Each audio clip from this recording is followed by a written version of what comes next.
Selamat datang ke channel Cik Genas.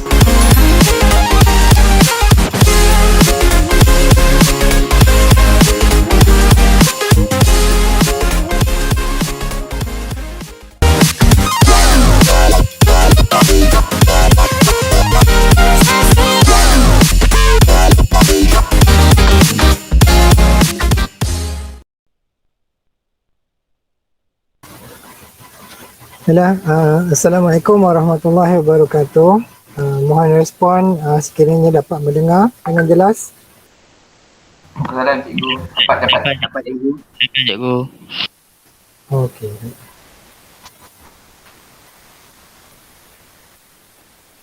Sebelum terlupa, minta perhatian ya.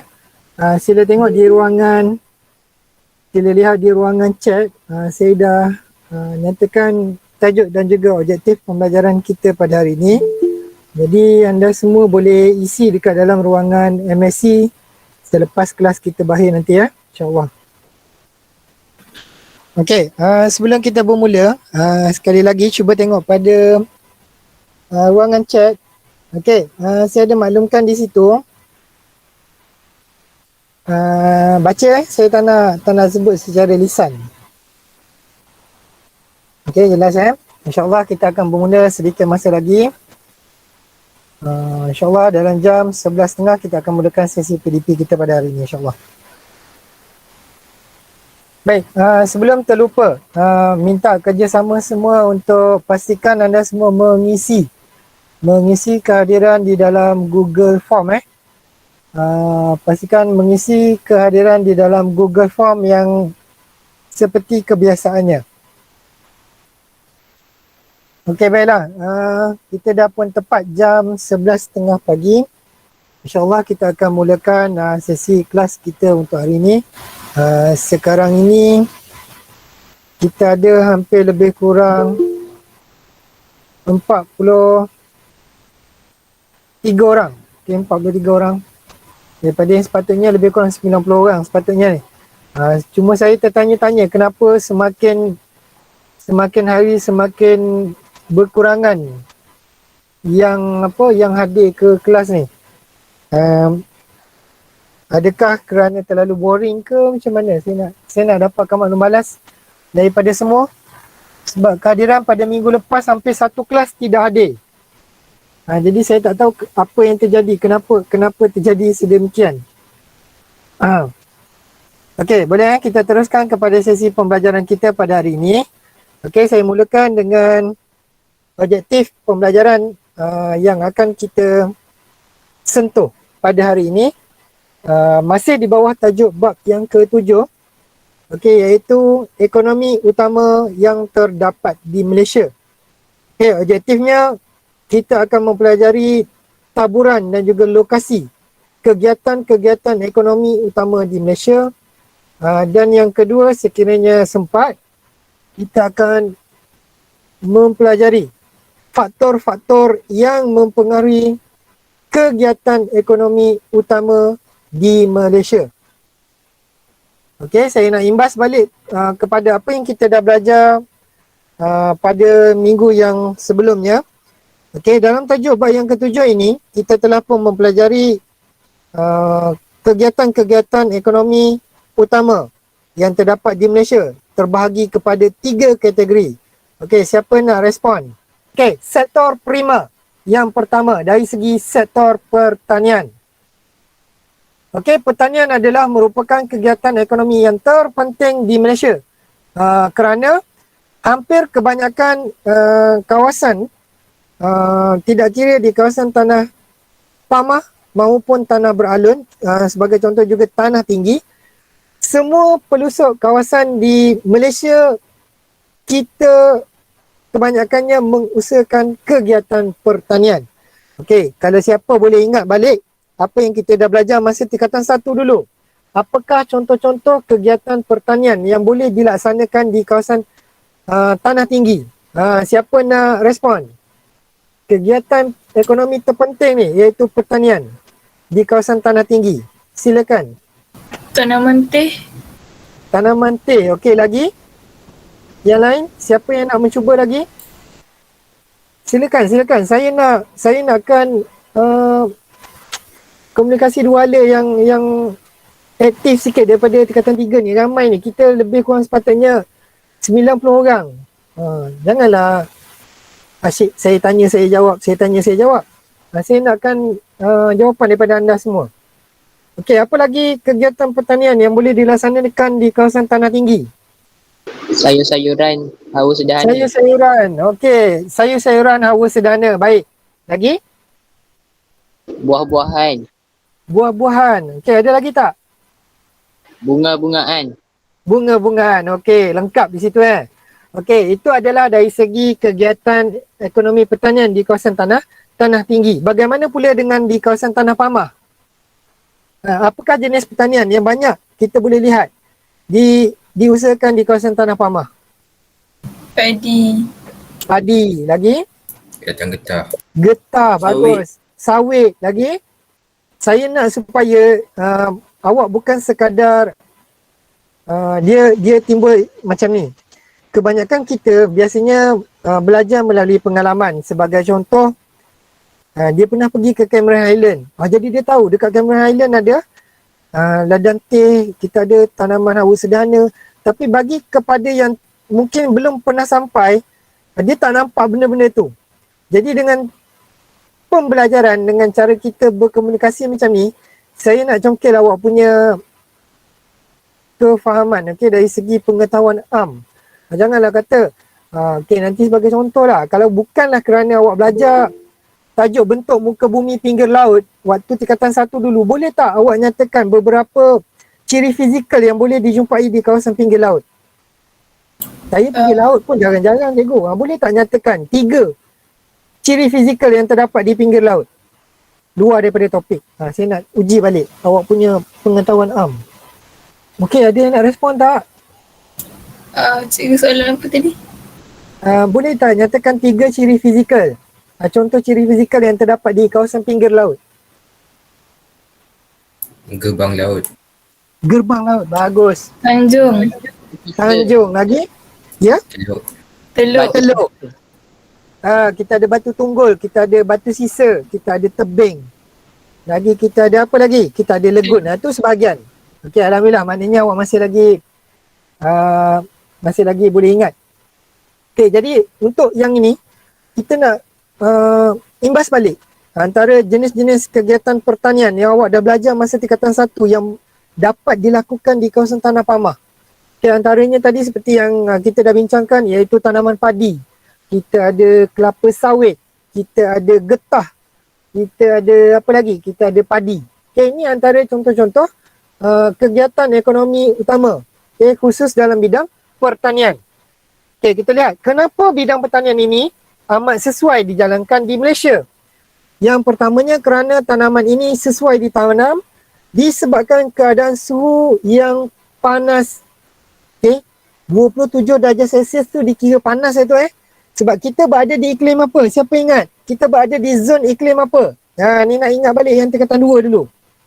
Iklim khatulistiwa. Zon. Saya bukan tanya iklim. Kita berada di zon mana? Kita ada 9 iklim. Tapi daripada 9 iklim kita berada dalam berapa zon? 4. 4, bagus. Apa dia? Zon Sejuk, sederhana sejuk. panas sederhana. Sejuk, sederhana sejuk, panas dan sederhana panas. Okey, jadi saya nak kaitkan balik. Kita di Malaysia ni berada dalam zon mana? Panas. Zon panas. Okey, baik. Tahniah kita berada dalam zon panas. Sebab itu dia kata tanaman ini sesuai ditanam dalam suhu yang dia kata dianggap sebagai panas sekitar 27 darjah Celsius dan juga jumlah hujan yang tinggi dianggarkan melebihi sekitar 2,600 mm. Ni ayat dia tak lengkap ni. Siapa nak lengkapkan ayat ni? Sepanjang tahun. Okey, bagus. Masalah. Okey. Padi pula merupakan tanaman makanan utama ataupun kita istilahkan sebagai makanan ruji. Okay, makanan ruji juga merujuk kepada makanan utama. Sebab apa? Masyarakat kita, makanan utama dia ialah nasi. Berbeza dengan di negara-negara lain. Contohnya seperti di Eropah, di Amerika Syarikat. Kalau kita tengok, senanglah kita nak tahu makanan ruji masyarakat di luar negara. Contohnya di Eropah dan Amerika Syarikat. Siapa boleh bagi contoh? Apa makanan ruji mereka? Tak pernah sampai mereka. Siapa nak cuba kongsi? Apakah makanan ruji penduduk di masyarakat luar? Kita nak kaitkan dengan pertanian ni. Ya, iaitu roti. Roti tu datang daripada tanaman. Ni Najmi dah jelaskan. Iaitu tanaman gandum. Itu adalah makanan utama mereka. Sebab itu kalau kita lihat, rancangan masakan mereka banyak menjurus kepada penggunaan roti. Sebab tu mereka familiar. Burger, hot dog, pizza. Sebab dia tak ada nasi kandar, tak ada. Dia tak ada nasi lemak.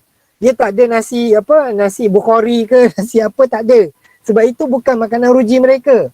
Jadi sebab itu kita bawa masuk mereka punya bukan adat. Mereka punya budaya pemakanan kita bawa masuk budaya pemakanan mereka. Kita pun famous pizza, kita famous dengan McDonald iaitu burger dan sebagainya. Itu sebagai contoh. Okey, jelas dari segi sektor pertanian. Kita lihat kepada yang kedua. Okey, kita nak belajar dalam tajuk 7.2 ini ialah menguasai lokasi pada peta. Okey. Tajuk ni amat sukar sikit sebab memerlukan anda penguasaan untuk mengenal pasti lokasi pada peta. Ni kalau gagal untuk tahu lokasi pada peta, ni akan menyebabkan awak sukarlah. Sebab kalau sebagai contoh dekat dalam peta ni, saya nak jelaskan ni, kita baru tengok pertanian kelapa sawit dan getah je. Okay? Dalam peta yang sama, Malaysia dan Semenanjung Malaysia, Sabah dan Sarawak, kita akan ada lagi pertanian-pertanian lain. Contohnya kita ada padi, kita ada koko, kita ada lada hitam, kita ada nenas. Semuanya akan tertumpu pada lokasi-lokasi yang berbeza. Jadi apa yang saya nak kata tajuk ini agak sedikit berat ialah awak kena ingat semua lokasi-lokasi tu. Dengan baik sekali. Okay, sebagai contoh, kita lihat kepada kawasan penanaman kelapa sawit yang pertama. Okay, sambil-sambil tu awak boleh rujuklah buku teks. Okay, siapa yang ada akses buku teks, boleh rujuk buku teks. Saya rujuk nota yang saya kongsikan ni sebab saya tak nak buka dua skrin. Nanti bila saya buka dua skrin, paparan awak akan jadi makin kecil. Okay, jadi awak boleh rujuk dah dekat dalam buku teks tu. Kalau nak respon secara lisan dan juga bertype, saya tak ada masalah. Saya amat menggalakkan. Okay.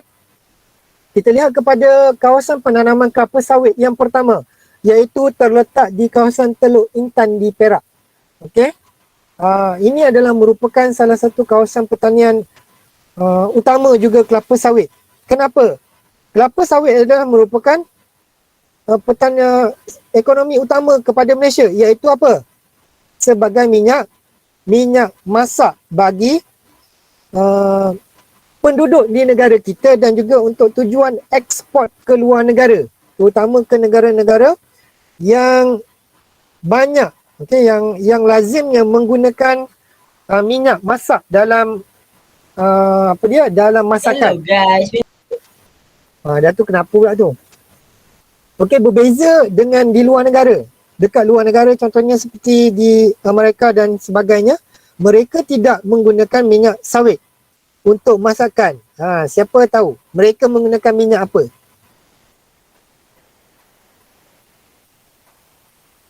Siapa nak respon? Siapa yang selalu minat tengok rancangan masakan? Dia tahu masyarakat penduduk di luar tidak menggunakan minyak masak sebab mereka mengamalkan makanan yang berkhasiat, tidak memakan makanan yang bergoreng. Contoh seperti itu, Ainul Madiah respon, dia kata menggunakan olive oil ataupun minyak zaitun. Dan kebanyakan masakan mereka tidak digoreng, betul tak? Mereka mereka makan makanan yang disediakan dengan cara gaul. Sebab dia kata gaul minyak zaitun tu sendiri mempunyai khasiat yang begitu tinggi.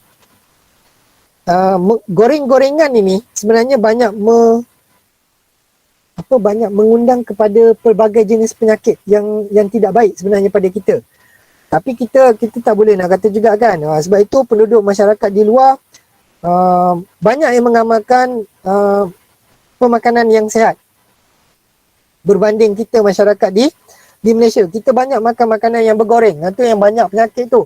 Tanyalah dekat atas sebuah keluarga tu, memang confirm akan ada je apa-apa jenis penyakit. Sebab apa? Sebab amalan pemakanan kita yang tidak baik. Suka makan nasi lemak, suka makan makanan yang manis, makan makanan yang berkolesterol. Siapa boleh respon? Apa dia makanan-makanan berkolesterol? Kita nak kaitkan dengan minyak ni tadi. Kentang goreng. Kentang goreng. Bagus ni, mesti favourite ni kan. Okey, ada lagi tak? Tak ada dah. Nasi lemak, nasi goreng tu semua kolesterol lah tu. Sebab apa? Mengandungi minyak dan juga benda-benda yang tidak sihat. Okey, kita lihat kepada kawasan-kawasan yang seterusnya. Terdapat di kawasan Muazzam Shah dan juga segitiga jengka Pahang. Okey, di sini awak take note. Ini kesemua ni adalah merupakan kawasan Felda. Lokasi-lokasi yang disebut ini semuanya adalah merupakan kawasan Felda. Okey, saya nak tanya balik benda ni sebab kita dah belajar sebelum ni. Apa bezanya Felda dan Felkra? Pernah dengar kan? Felkra. Apa beza Felda dan Felkra? Siapa nak cuba respon?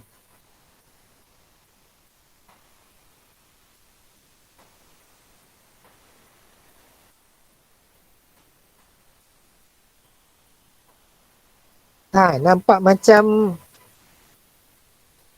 dalam hutan pula kan, sunyi. Siapa nak respon? Apa beza Felda dan juga Felkra? Tak ada. Okey, kalau tak ada saya jelaskanlah. Felda merujuk kepada lokasi pertempatan penduduk dalam kategori peneroka. Okey. Felda adalah merupakan kawasan penduduk iaitu peneroka. Peneroka tinggal di Felda. Manakala Felkra adalah agensi yang menguruskan Felda. Yang menguruskan kegiatan-kegiatan berkaitan dengan pentadbiran dan juga pertanian melibatkan kelapa sawit. Tu Felkra. Yang penduduknya tinggal di Felda. Penduduk yang tinggal di Felda dinamakan sebagai peneroka. Okay, dia meneroka apa? Meneroka sumber pertanian kelapa sawit. Okay, jadi di sini Muazzam Shah dan juga segitiga jengka ni adalah merupakan kawasan Felda. Ketengah di Terengganu juga merupakan kawasan Felda. Felda Sahabat. Ini memang nama dia, bukan Felda tu ada kawan ke tidak. Tidak. Ini memang nama dia Felda Sahabat. Terdapat di Sabah dan beberapa buah lagi Felda terdapat di Sibu dan juga Miri di Sarawak. Okey, kita lihat pula kepada penanaman getah. Penanaman getah banyak dilaksanakan di Ipoh. Sebab itu kita belajar balik kepada sejarah kemasukan kaum apa? Kemasukan kaum-kaum India dibawa masuk ke tanah Melayu untuk mengusahakan ladang-ladang getah. Sebab itulah kaum ini bermula di Malaysia. Kita dulu tak ada asalnya kaum ini. Okay, kita ada Melayu. Tapi kita bawa masuk, bukan kita lah. Penjajah bawa masuk kaum India untuk mengusahakan ladang-ladang getah. Begitu juga dengan sumber biji timah. Kenapa adanya kaum Cina di Malaysia? Kerana kita membawa masuk masyarakat Cina ataupun kaum Cina daripada luar negara untuk mengusahakan lombong biji timah.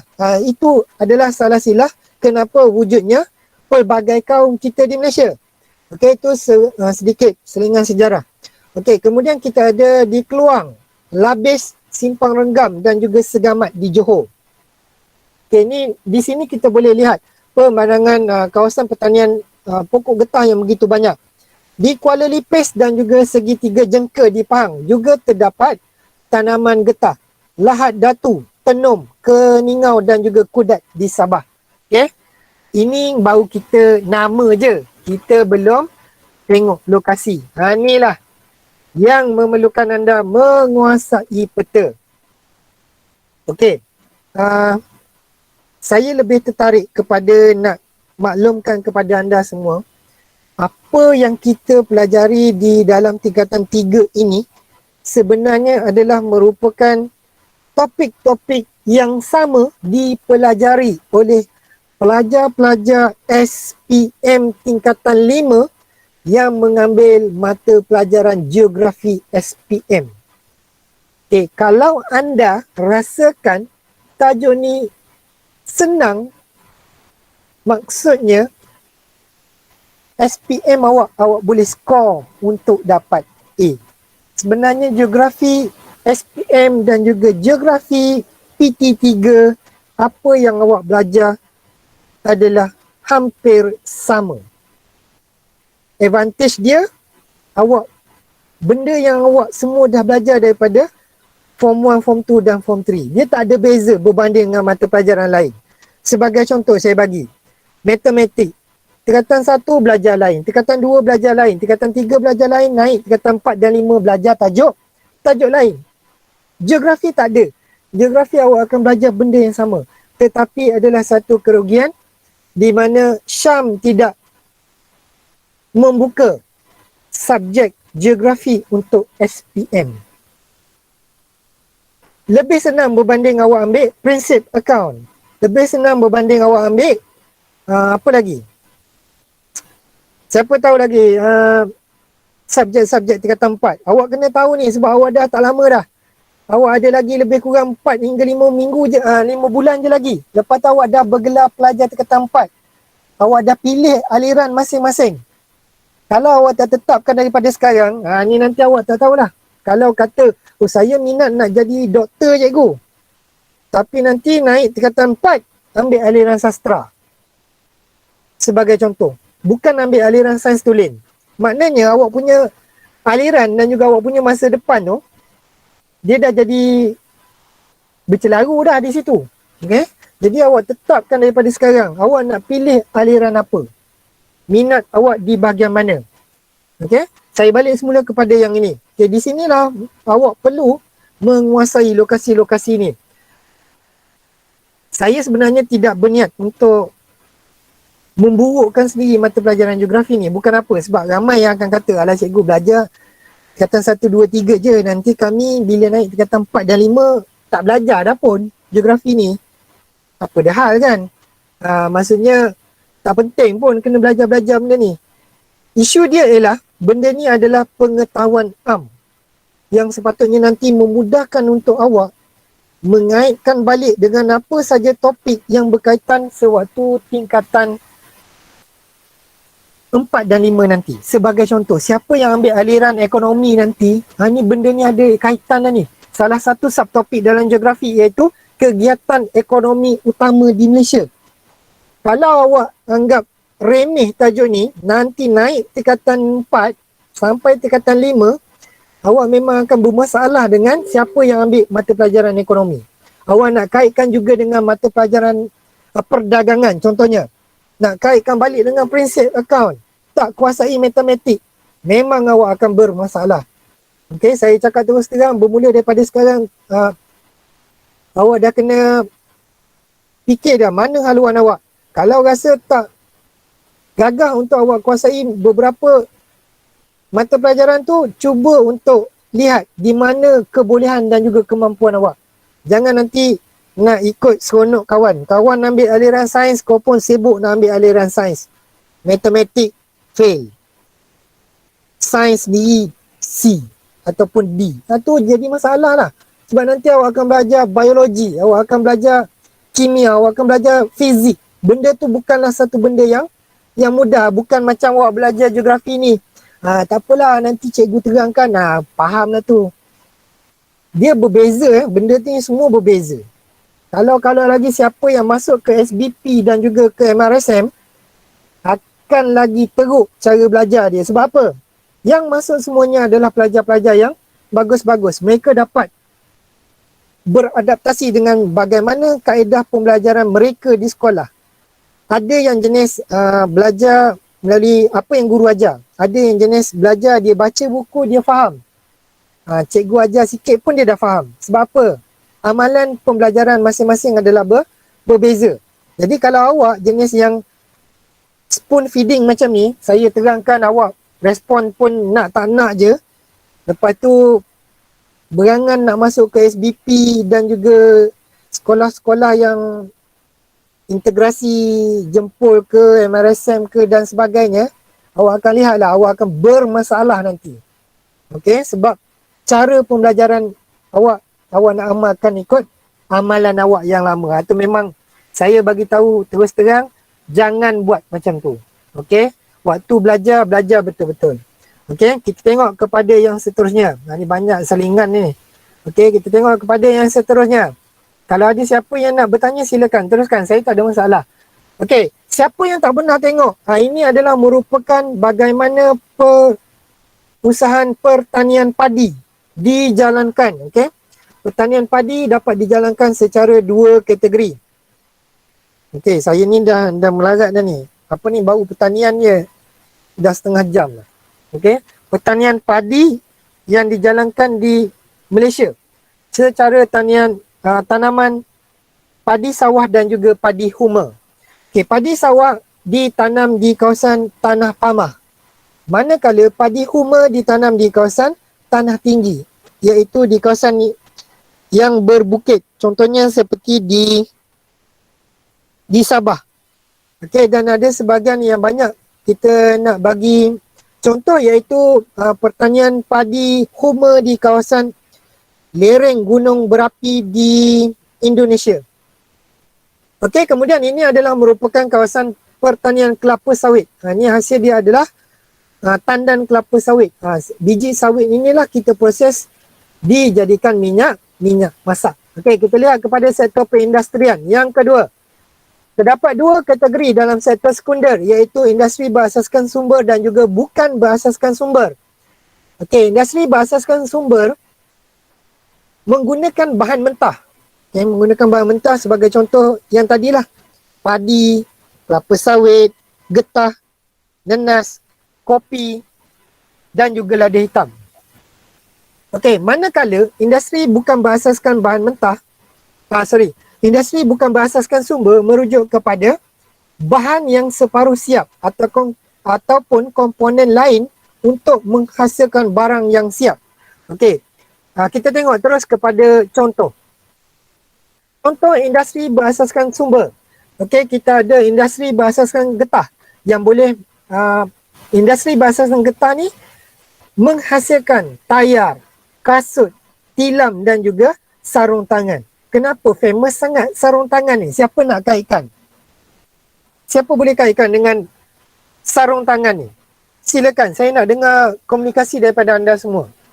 Macam hospital dengan klinik pakai sanitary. Ya, macam hospital dan juga klinik pakai. Kenapa ditekankan dekat sini? Sampai sarung tangan. Sarung tangan ni apa sangatlah? Siapa boleh terangkan kenapa sarung tangan ni masuk sebagai contoh? Kes COVID. Kita nak kaitkan dengan kes COVID. Apa dia? Dapat kurangkan dia punya merebak dia. Dapat nak kurangkan dia punya merebak. Okey, selain daripada tu, kes COVID yang meningkat sekarang ni disebabkan oleh apa? Tak ada siapa nak respon ke tak kisah COVID lah, lantak dia lah. Aku duduk kat rumah, apa kisah kan? Siapa nak respon? Ni pengetahuan am ni. Hari-hari awak terima maklumat kes COVID. Saya nak kaitkan dengan perkataan sarung tangan ni. Siapa nak respon? Okey, bagus. Aiman Ranis kata kilang. Kilang apa? Kilang top glove, iaitu kilang yang membuat sarung tangan. Kilang membuat sarung tangan di Malaysia adalah merupakan pengeluar utama sarung tangan dunia. Cuba bayangkan, dunia menggunakan produk sarung tangan getah daripada Malaysia. Maksudnya apa? Kita membekalkan begitu banyak sarung tangan ke seluruh dunia, terutama macam contoh kawan awak bagi tahu tadi, iaitu digunakan bukan saja dalam tujuan perubatan. Semua yang mengamalkan kesihatan ni, kan, farmasis, dekat hospital sendiri menggunakan sarung tangan getah. Nak buat produk-produk lain yang menjaga kebersihan. Dari segi sektor pemakanan, kilang-kilang yang buat biskut, kilang-kilang yang membuat makanan ringan, pembuatan sebagainya menggunakan sarung tangan. Jadi sarung tangan itu adalah satu keperluan. Pekerja dia melebihi daripada belasan ribu orang. Sebab itu kita tak hairan kenapa kes COVID begitu tinggi. Kilang-kilang ini menolak untuk menutup operasi mereka. Kenapa? Sebab kalau dia tutup, ada kemungkinan kerugian kepada mereka. Jadi mereka mengambil mengambil tidak endah kepada kes COVID yang berlaku. Walaupun kerajaan kata kilang wajib ditutup. Apa yang berlaku? Mereka beroperasi secara diam-diam. Kenapa? Diorang takut rugi. Tu yang masalahnya. Tu baru kilang sarung tangan yang ada kat Malaysia ni. Beribu-ribu kilang di Malaysia. Cuba bayangkan, tu baru satu je kilang yang degil. Awak rasa beribu-ribu kilang tu semua nak tutup ke? Tak adanya. Banyak yang beroperasi secara tidak sah. Itu belum lagi yang beroperasi secara haram. Okay, kemudian kita lihat kepada industri berasaskan kayu. Mereka dapat menghasilkan perabot. Okay, yang dapat diimport dan juga dieksport ke luar negara melalui penghasilan papan lapis dan juga kayu gergaji daripada sumber pembalakan, iaitu kayu-kayu yang bermutu tinggi. Kita nak balik semula kepada bab 4 dan juga bab 5. Siapa boleh nyatakan beberapa jenis contoh pokok yang bernilai tinggi? Gaharu. Pokok gaharu. Okay, untuk buat minyak wangi. Kita ada pokok cengal, pokok keruing, pokok nyato digunakan untuk buat rumah dan juga dalam pembinaan. Okey, kemudian kita ada industri berasaskan kelapa sawit untuk membuat minyak masak yang gunakan sabun buku dekat bilik air, yang beli sabun dihasilkan daripada minyak sawit. Itu yang kita sabun muka, sabun badan tu daripada minyak sawit tu.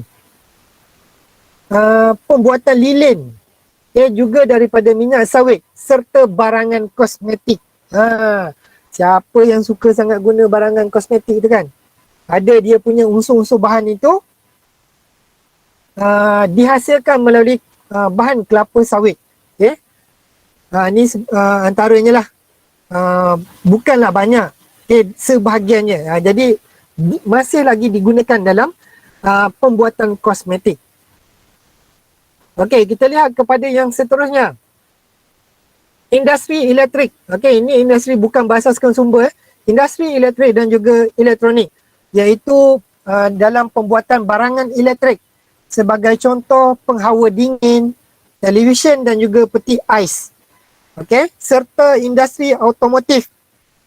Iaitu industri pemasangan kenderaan. Okey, yang sekarang ni begitu banyak. Okay, jadi kita di Malaysia juga turut berbangga kerana kita juga mempunyai produk keluaran kita sendiri. Sebagai contoh, macam yang terbaru ni kita ada X70 kan. Canggih apa kelebihan produk kita ni? Menggunakan teknologi seperti mana teknologi luar negara. Kita ada GPS, kita ada banyaklah. Okay? Sebagai contoh penggunaan beg udara, yang mana kalau macam contoh kenderaan-kenderaan yang lama-lama dulu tidak ada benda-benda macam tu. Okay, ini adalah salah satu sumber ekonomi utama. Allah, tekan pula kejap. Sumber ekonomi utama kita di Malaysia, okay, khususnya dalam bidang otomotif. Masalah pula, tekan yang kena ulang balik. Okay, kejap saya ambil masa sekejap.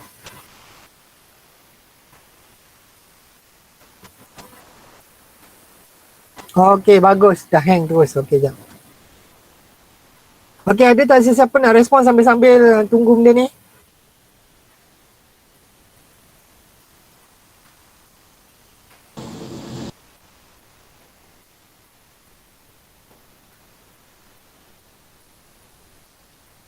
Ini dah lepas kan? Dah ke mana dah ni? Bukan berasaskan sumber.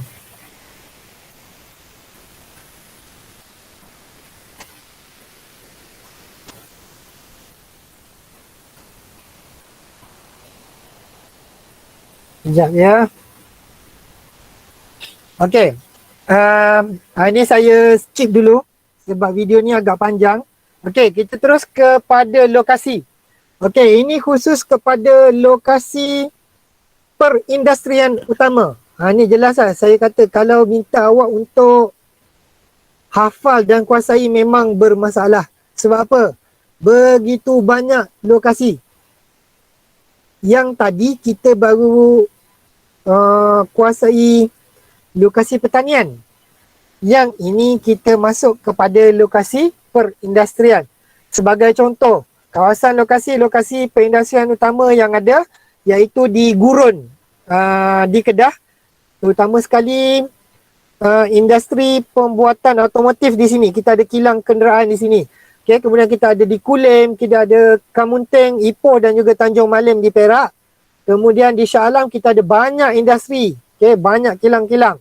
Macam-macam kilang. Daripada sebaik-baik kilang sampailah ke yang seteruk-teruk kilang pun ada. Okay, kemudian kita ada ni di Nilai dan juga Senawang. Siapa nak kongsi? Sebab kita fokus kepada Negeri Sembilan ni. Apa antara kilang-kilang yang awak tahu yang terdapat di Nilai dan juga Senawang? Cuba kongsikan pengetahuan Amanda. Mungkin pernah pergi ke Senawang. Oh, ternampak kilang, ada kilang Top Glove ke? Awak dah duduk lama kat Negeri Sembilan ni, takkan tak pernah jumpa satu pun kilang. Yang dekat dengan sekolah Asofa, sekolah tinggi Asofa, kita ada kilang apa tu? Awak ni mungkin hari-hari lalu tapi tak pernah ambil tahu. Okey, KJM Aluminium Can. Ini tahu ni dekat Simpang 3 tu kan? Dekat dengan di Katalia. Saya tak ingat dekat mana. Okay, ni adalah beberapa jenis industri perkilangan. Kita ada kilang, saya pernah lalu sekali di kawasan kilang dekat Senawang tapi saya tak ingat. Sebab saya sedang memandu jadi saya tak bagi perhatian. Saya lupa kilang on dan sebagainya. Okey, sebagai contoh dekat Nilai kita ada kilang tekstil. Banyak kilang. Sebab itu di Negeri Sembilan kita tengok, kita nak kaitkan dengan kes COVID ni. Kenapa tiba-tiba Negeri Sembilan jadi naik juara kan? Hilang apa? Jadi naik juara. Sedangkan Negeri Sembilan ni kecil je dekat Malaysia berbanding dengan Selangor. Tapi dia boleh jadi naik johan untuk kategori kes COVID tertinggi semalam. Kenapa? Sebab kita banyak kilang. Kilang ni kenapa kilang? Kilang-kilang ni pekerja-pekerjanya begitu ramai. Mungkin berpuluh-puluh, beratus-ratus ribu orang pekerja. Sebab itu tidak hairan kes kita memang tak kurang daripada 500 setiap hari. Seingat saya bermula daripada 3 minggu lepas, kes COVID hampir 6 hingga 700 setiap hari. Kalau 10 hari, dah berapa ribu? 7,000 kes. Semalamnya dah 1,000 lebih. 3 minggu kes COVID melibatkan pekerja kilang. Okay? Di Sembilan. Itu yang kita banyak tak puas hati. Kita kata rakyat Malaysia diminta untuk duduk di dalam rumah. Tapi apa berlaku pada warga asing? Mereka berkeliaran. Sebab apa? Dia kata dia bukan rakyat Malaysia. Arahan terpakai dia kata warga Malaysia. Kita bukan kata warga Malaysia. Kita kata kita arahkan semua penduduk Malaysia berada di rumah masing-masing. Ini yang tidak berlaku ni. Okey, kita lihat kepada sektor tertiar. Saya habiskan sehingga yang ini. Lepas ni kita terus kepada aktiviti quizzes. Saya risau takut nanti akan ambil masa yang begitu lama. Okey, sebagai contoh, aktiviti pelancongan merupakan salah satu kegiatan ekonomi tertiar yang mendatangkan pendapatan yang lumayan kepada negara. Apa yang berlaku sekarang? COVID. Semua sektor perhotelan, pengangkutan, makanan dan juga kraftangan terjejas teruk. Siapa yang rajin, awak boleh Google berapa banyak sekarang ini hotel-hotel di seluruh Malaysia telah pun ditutup. Sehingga kan salah satu sebuah hotel terkemuka iaitu Hotel Istana di tengah-tengah Kuala Lumpur, telah beroperasi lebih kurang 30 tahun lebih. Sebagai salah satu macam tanda hotel paling lama di Malaysia, terpaksa menutup operasi mereka kerana COVID-19. Awak tengok. Sebab apa? Dia kata mendatangkan pendapatan lumayan.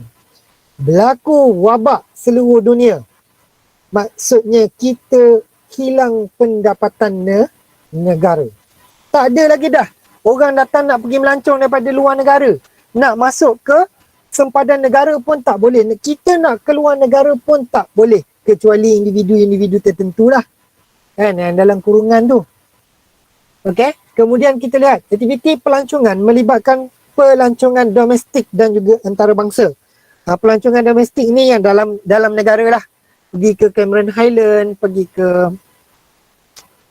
pergi ke Langkawi, kita pergi ke Pulau Pinang, kita pergi ke Johor contohnya. Itu dalam negara. Pelancongan antarabangsa ni sebagai contoh kita menunaikan umrah, kita pergi melancong ke negara-negara lain contohnya seperti di Eropah, di Amerika, negara-negara seperti China, di Korea dan juga Jepun. Okey, kemudian kita ada kategori eko pelancongan. Okey, iaitu pelancongan yang melibatkan persekitaran semula jadi. Contohnya, kita pergi melaksanakan aktiviti pelancongan ke kawasan gunung, ke kawasan pantai, ke kawasan air terjun dan juga gua. Kalau kita pergi ke Cameron Highland, itu dalam kategori pelancongan mana? Siapa nak respon?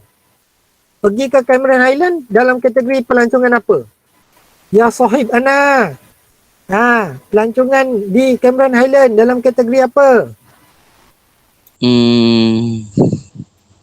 Jalan tinggi. Dia ikut pelancongan ke apa pelancongan? Dia ada dua kan cikgu kan? Ya betul, dia ada dua je.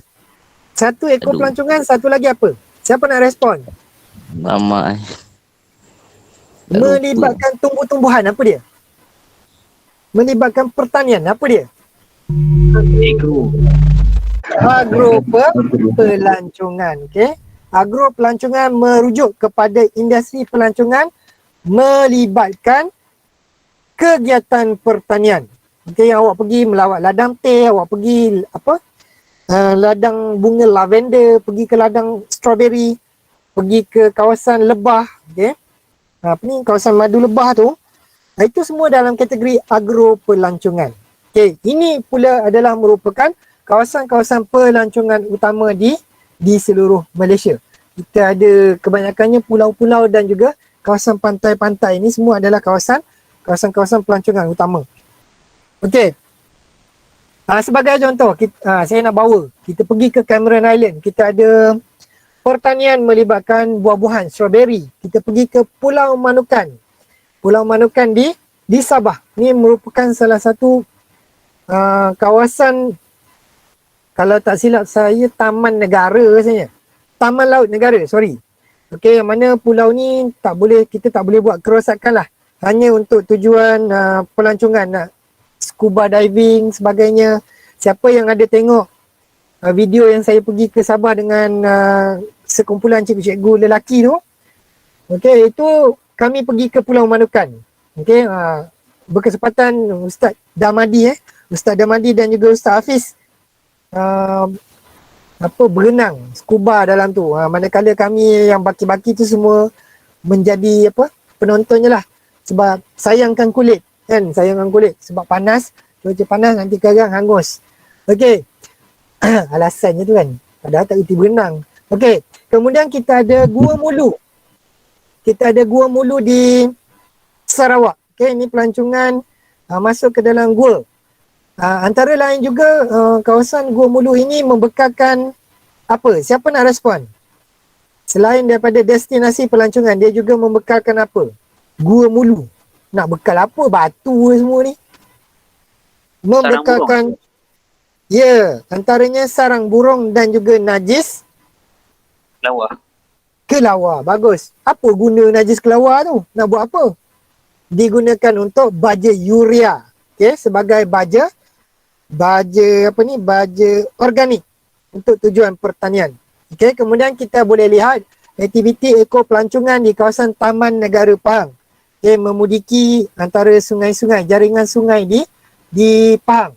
Okey, kemudian kita ada Pulau Langkawi. Juga antara keistimewaan di Pulau Langkawi. Pulau Langkawi mempunyai 99 buah pulau-pulau kecil di sekitar kawasan Pulau Langkawi. Itu salah satu fakta dia lah. Okey, kemudian di Gunung Kinabalu, ni adalah scenery lebih kurang di kawasan Kundasang ni kalau tak silap. Okey, siapa yang tengok juga gambar yang kami pergi ke kawasan Kundasang tu, ni di sebalik belah mana saya tak pastilah ni dari jarak yang jauh kalau tak silap saya mungkin ni. Okey, kemudian kita ada di Rantau Abang, Terengganu, merupakan pusat pendaratan penyu setiap tahun. Jadi dengan kes COVID sekarang ini, penduduk tidak dapat keluar dan kita tidak, dia lebih kepada macam situasi kita bermula COVID dulu. Bumi sedang memulihkan diri dia, yang mana ramai yang lebih kepada macam pencinta-pencinta haiwan, pencinta alam sekitar. Kita mengandaikan kehidupan liar ini beransur-ansur kembali pulih dan juga baik. Kalau seperti mana yang kita dapat lihat sebelum-sebelum ini, kenapa penyu banyak pupus? Itu salah satu soalan dalam pemeriksaan pertengahan tahun. Kenapa penyu banyak pupus? Siapa nak respon? Plastik. Kerana mungkin penyu-penyu ni tertelan plastik. Dan juga ada juga kebarangkalian penyu tidak dapat menghasilkan benih-benih penyu. Sebab apa? Penyu mendarat untuk bertelur, orang akan ambil. Jadi daripada mungkin beratus-ratus ekor penyu mendarat, beberapa sahaja yang dapat kembali ke laut. Itu belum lagi kitaran ekosistem dia. Belum sempat sampai ke laut, dah kena sambar dengan burung elang. Masuk dekat dalam laut, anak penyu kena makan dengan ikan-ikan besar. Akhirnya mendarat balik dah 3-4 ekor. Itu kita mengandaikan sekarang ini bumi sedang memulihkan diri dia sendiri. Okay. Kemudian kita ada Pantai Tusan di Miri, Sarawak. Ini saya pun tak dapat nak explain. Ini merupakan apa ni? Ini merupakan ciri fizikal apa ni? Siapa nak respon ni? Bentuk muka bumi apa ni? Pintu gerbang. Pintu gerbang berlaku pada waktu air surut ni. Saya mengandaikan pada waktu air surut. Okey. Kita berhenti sehingga setakat ini. Boleh Saya nak terus kepada aktiviti quizzes. Boleh ke? Boleh. Boleh. Boleh go. Boleh go. Tak apa ke lebih daripada waktu PDPR? Kalau siapa yang tak ada masalah. Sebab saya nak buka peluang kepada siapa yang seperti yang saya nyatakan dekat dalam grup tu lah, saya tak nak sebut. Okey. Kejap sementara saya buka quizzes. Kejap saya kena cari. Coconut Cowboy, siapa? Saya remove. Minta dia terima ni. Masuk balik. Okey, kita dah ada 64 orang. Lebih kurang 5 orang je lagi. Cukup 70 kita jalan. Siapa masih lagi belum dapat join, tolong respon. Respon secara lisan supaya kami dapat tunggu. Ataupun kalau tidak ada respon, kita terus on saja. Okey, saya kira 1, 2, 3. Kalau tidak ada siapa yang respon, kita akan terus mulakan. Okey, dalam bilangan 1, 2,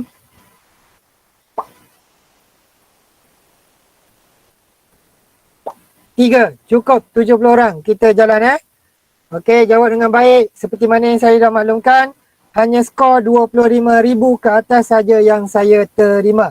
Okey, anda boleh bermula sekarang.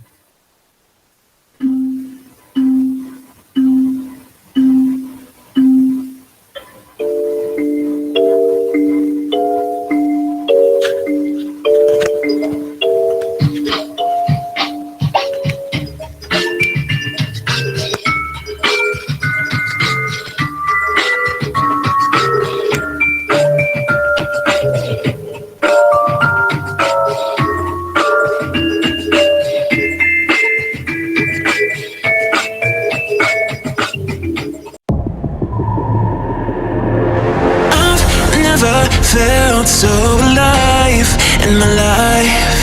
'Cause you make me come to life every time I'm free. Oh, and I'm loving all that you do.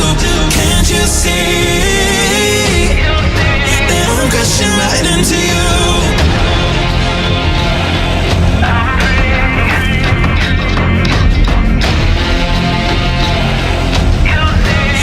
Crashing right into you. I'm free. Oh, and I'm loving all that you do. Can't you see that I'm crashing right into you?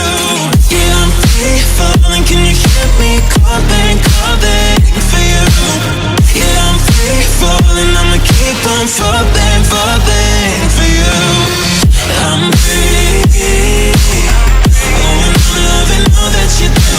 Can't you see that I'm crashing right into you? I've never felt so alive in my life. 'Cause you make me come to life every time I'm free. Oh, and I'm loving all that you do. Can't you see that I'm crashing right into you?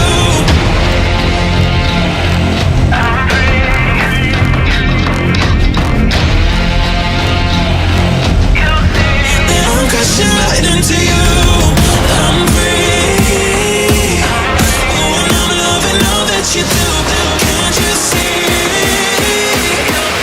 that I'm crashing right into you?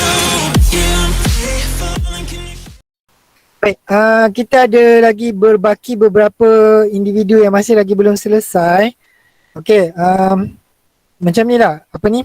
Saya biarkan saja game ni masih lagi on sementara tunggu yang lain-lain tu selesai. Okey, kita rasanya boleh tamatkan sesi PDP untuk hari ni. InsyaAllah nanti mungkin petang nantilah. Petang nanti saya akan postkan keseluruhan markah untuk peperiksaan pertengahan tahun, termasuk dengan 2 aktiviti yang telah pun kita laksanakan minggu lepas dan minggu ini. Nanti tolong buat semakan balik kalau ada berlaku kesilapan ataupun bila dah semak tu ada kekeliruan ataupun mungkin ada yang tidak betul.